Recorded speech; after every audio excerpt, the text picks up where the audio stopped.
Hello guys! Welcome back to our channel!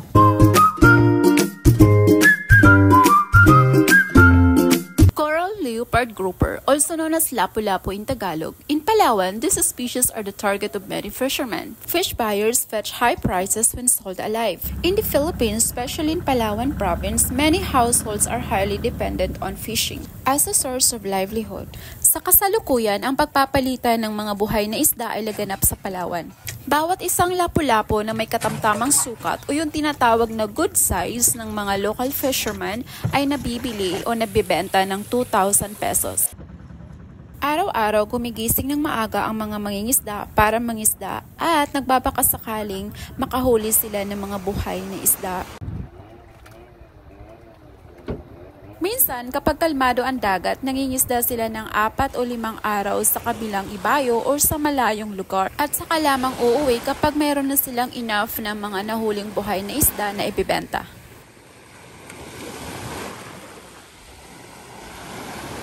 Seasonal lamang ang pangingisda at ipinagbabawal kapag may bagyo, malalaki ang alon at kung ito ay northeast monsoon season. Gumagamit sila ng fish finder device para malocate ang mga isda sa ilalim ng dagat. Lagay mo. O, ang sabi.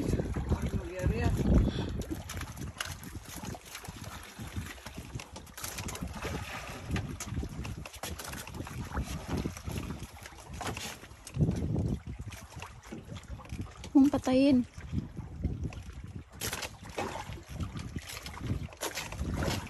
Good size yan, good size.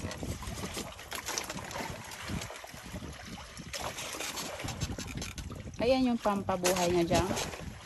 Ha? Ha? Hehe, thank you Lord.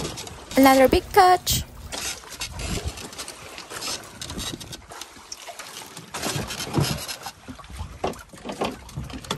Just facing the grouper. Tinutusok lang yung dun banda sa may swim bladder niya, guys. Then, ilalagay sa container na may maraming butas.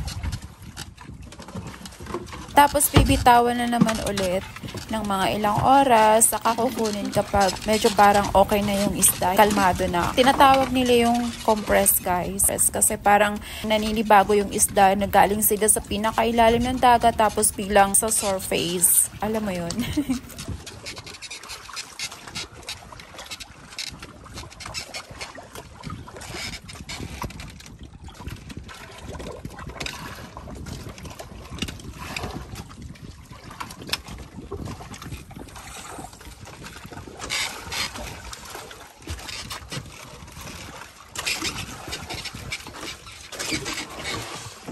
Daruan man nagabitas da.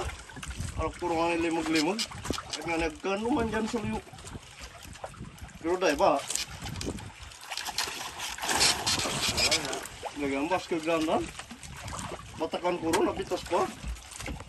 Yung white thing na yan, guys, styrofoam yan. So, kung nasaan yung styrofoam, nandun din yung isda.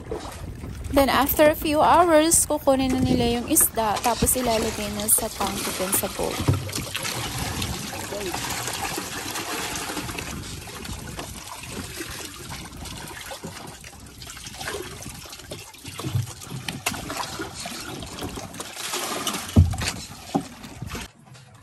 Nakakahuli pa kami ni Kuya di sa CCTV namin. Wow. Ang daming lapu-lapu, guys.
Kapag set na yung mga lapu-lapu, dadalhin na sila sa market or doon sa mga fish buyers sa town.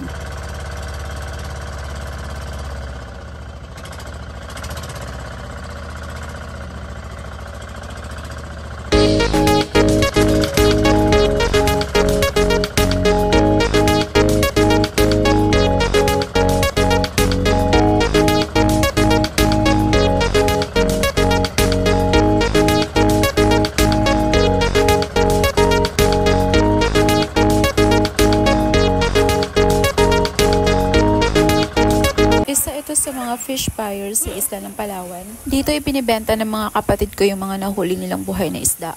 Siyempre, titimbangin muna nila yung mga isda. Ito naman yung mga holding tanks ng mga bagong dating ng mga isda. 30 pirasong isda ang pwedeng ilagay sa bawat tangke. Bawat oras may dumarating ng mga bagong isda. Minsan yung mga huling isda ng mga mangingisda ay mayroong buhay at saka patay. So yung mga patay guys, considered yun na fresh fish. Tapos, pinofrozen nila and then binibenta sa Manila.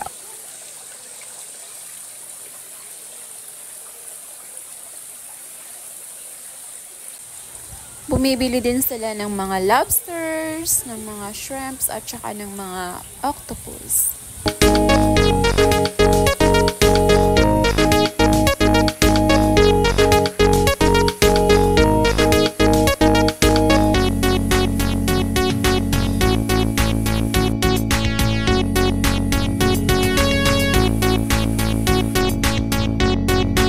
That's Kapunayan Island, and that's Puyo Island. It takes 45 minutes to 1.5 hours from Kapunayan to Puyo. Well, it depends on the weather also.